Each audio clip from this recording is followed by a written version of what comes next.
What's going on, everybody? It's Super Robot, and today we're going to talk about none other than our friends here over at Takara Tomy, who have their take on the Transformer One figures. No differences in them or anything. It's just their packaging and their basically product numbering. So the first thing we're going to do, I'm a little tired right now. So the first thing we're going to do is start talking about the cheap stuff. So the first thing we're going to talk about is the Transformers One, and now they're going to word it this way. OCP-01 Cog Power Change Bumblebee. And then there's Transformers 1 OCP-02 Cog Power Change Wheeljack. Now for the deluxe figures, we're going to get the same ones that you probably saw a few videos back. No differences again, but they're being released under Japanese stores under the Transformers 1 line using OD-01 Deluxe Class Optimus Prime, and then Transformers 1 OD-02 Deluxe Class Alpha Trion. So a lot of the stuff that we're seeing has been a lot of cheap shovelware. Let's just be honest. And it's cheap stuff, so Hasbro can try to make a profit. Unfortunately, like the big box movies, they're not making any intricate figures, and we haven't seen a lot of them be shown yet. So we're seeing the same stuff over and over again. And this has already been shown, but this is just under Japan. Again, I call it under Japan lighting. And, it's just, I don't know. But I feel like this is their swan song. I think they're trying to put money in this movie because an animated movie doesn't cost as much as a live action movie. And you could put more focus on your budget for other things. So stuff like this and, the mainline toys, the stuff that the collectors want, the real stuff, not this stuff. But if this movie doesn't do well, I think it's going to be doomed. They really want this movie to do well. And you could just show by how much of this shovelware stuff is being shoved down your face. There was a video I was supposed to do about the mask, and I was like, why am I doing it? We already showed it off once. I just didn't even bother with it, threw the files back in the recycle bin.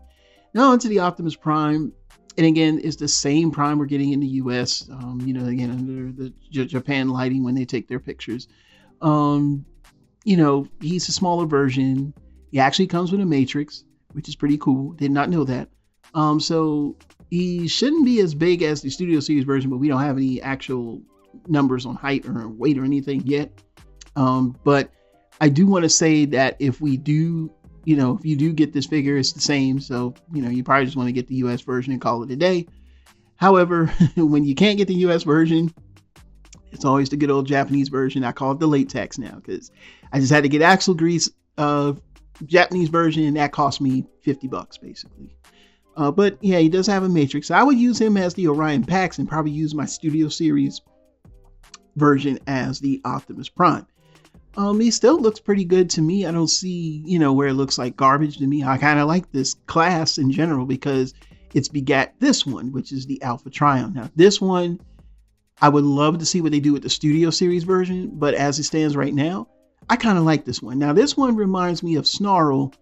Now, if you didn't know, there was, from Beast Machines, and they were supposed to repaint him in the Universe line as an Alpha Trion, but it was canceled. There were a few figures that were supposed to come in the Universe line, like the smoke screen from the Armada Hotshot. I would have loved to have seen that. And there's a couple others. Maybe I'll go over that one day. But anyway, that's basically what happened. But this Alpha Trion does mimic those colors to the T. And he's got a nice little Energon sword and a little Energon knife. So yeah, these figures, the Alpha Trion and the Optimus Prime, are a definite go. I know they're in the intermediate range because they're not Studio Series, but I still like the look of them and I will buy them. I mean, it is what it is. I'm a Transformer collector. I like Transformers.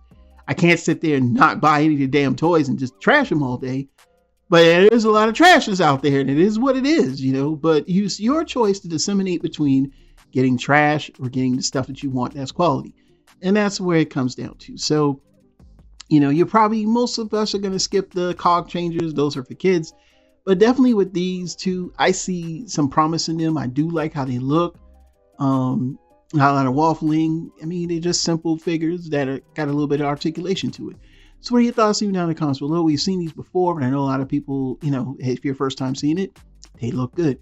Well, this is Super Robot Ed, bringing more news and reviews. Until then, we'll see you soon. Bye-bye. Transform.